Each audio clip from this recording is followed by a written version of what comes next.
pupunta tayo sa courtside.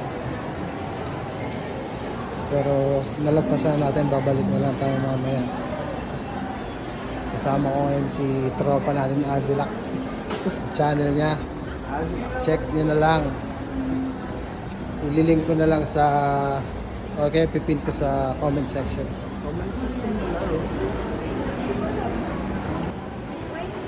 Up here.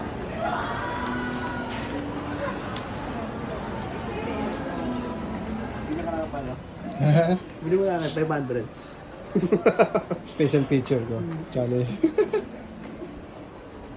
Hey brother, what's up? Page mo pre.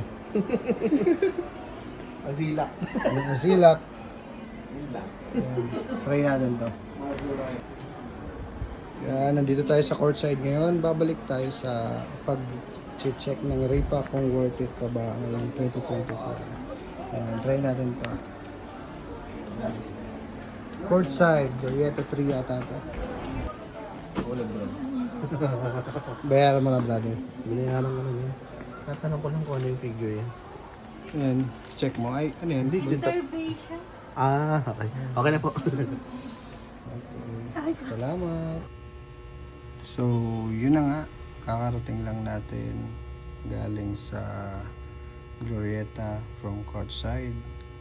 So, nagbabalik tayo para mag-review ng NBA cards repack. I-check natin kung worth it pa ba. Disclaimer lang, hindi na ako updated sa mga cards. As you can see, hindi na rin parehas yung setup ko ngayon. Wala na yung mga cards ko.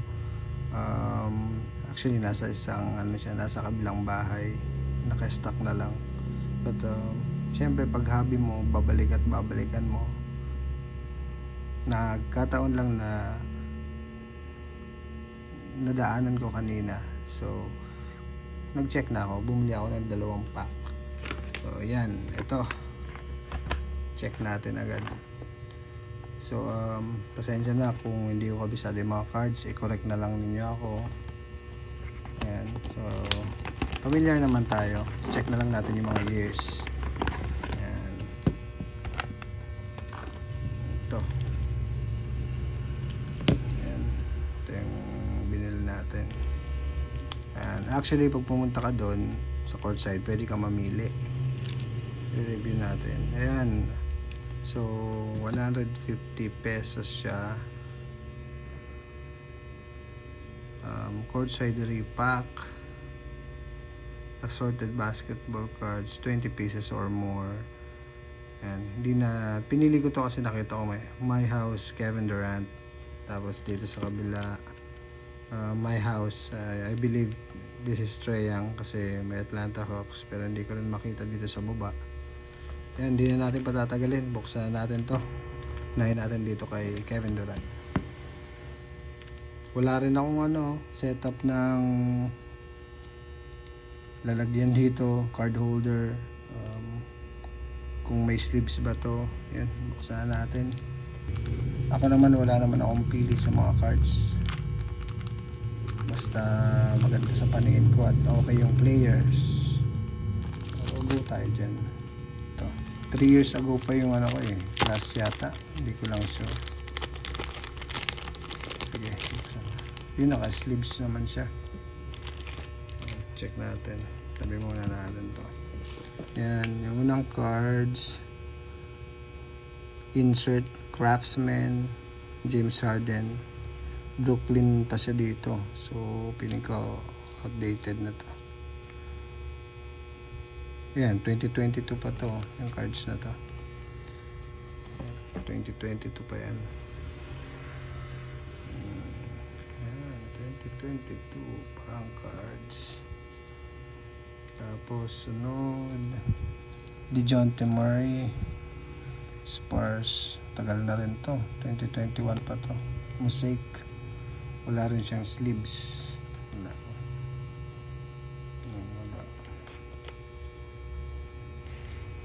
NBA Hoops, 2020 pa to, 2021 din, wala rin sleeves.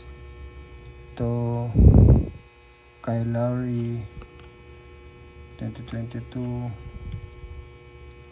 Ito, meron din silang old cards dito.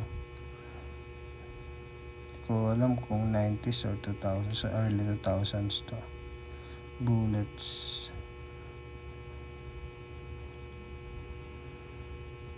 Si Tom Ogliola.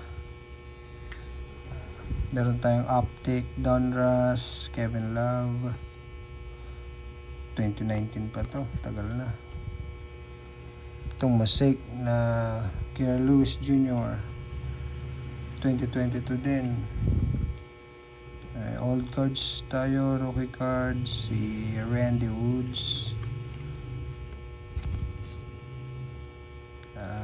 Old card,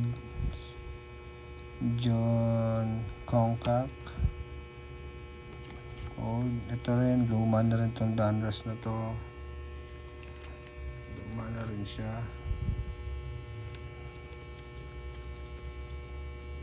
2021 din, meron ako niyan. Larry Johnson, lumang cards.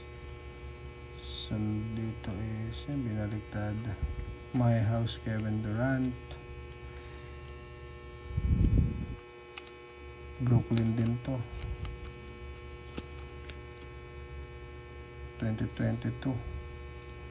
So far hindi siya worth it kung bibili kayo.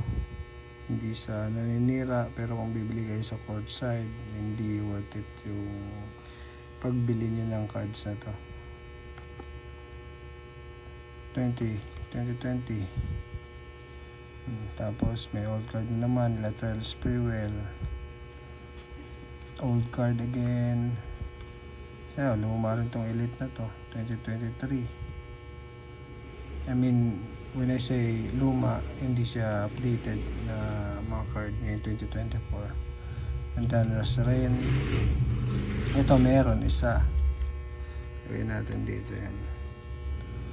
Ang Clint Capella. Luma rin to. Luma rin to, 19 din to. Tapos Terrence Mann, luma din. Lumang cards. Luma. Darius Bazley, 2022. Yan. Lumang cards. Yan.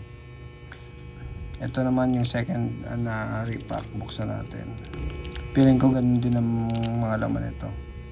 May mga old cards din. So I suggest, kung baguhan kayo, pwede naman, pero para sa akin hindi na siya worth it na bumili ng ganito. Bilisan lang natin. Karl Anthony Towns, naka-sleeve pa, parallel. Tagal na rin to, 2020 rin to. Ito luma din to kay Bradley Beal, base cards. Anthony Pillar, luma. Klay Thompson, 2023. Jaden Hardy. Ito bago rin tong base ng Elite. Tapos Anderson, luma. Andre Robertson, luma. Markel Fultz, lumang Prism, luma din to. Ito luma din to, Fleer. Hindi ko na ayusin, bilisan lang natin. Itong review na to, ano lang to, para malaman natin kung pwede natin balikan bumili doon. My House, Trae Young. So tama nga ako, si Trae Young nga siya, pero hindi siya naka-sleeves. Reggie Jackson, 2022, parallel. Disco ba yan? Basta. Yun na yan. Winter base ng NBA Hoops 2022. Lumang hoops kay Marcus Morris. Rod Strickland, luma din. Xavier McDaniel, luma. Derek White, Mosaic, luma din. Dennis Schroeder, luma na NBA Hoops. Christian Wood, 2023. And Rudy Gobert, 2023 base.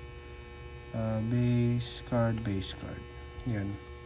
So, yun lang. I-review ko. Bilangin natin yung base. Babalik ako agad. So, yun. Binilang natin. So, dalawang updated lang na cards ang meron. And two base cards. Isang Donruss. Tsaka isang Elite. Hindi ko na alam yung tawag dito eh. Foil ba or what? Correct nyo nga ako sa comment section. Tapos meron tayo dito mga updated din na chrome base cards, 90s or old cards. Tapos meron tayo dito kung magko-collect ka lang dito inserts and parallels. Isa, dalawa, yan, tatlo, apat. Ito wala naman to. Itong tatlong to pwede pa. So ayun, yan lang. Iba. So sa susunod na video maghanap tayo ng mga okay na repacks. Pero ito, kung ako, hindi ako bibili ulit doon. So lugi ka doon. 150 pesos mo, ito lang makukuha mo. Hindi naman tayo choosy kasi nga repack nga siya, pero nagre-repack din naman ako dati. Pero yung mga 150 ko ganito, mga ganda sure ball na ako, mga ganda makakuha mo. Pero noon yun, ngayon hindi na ako gumagawa.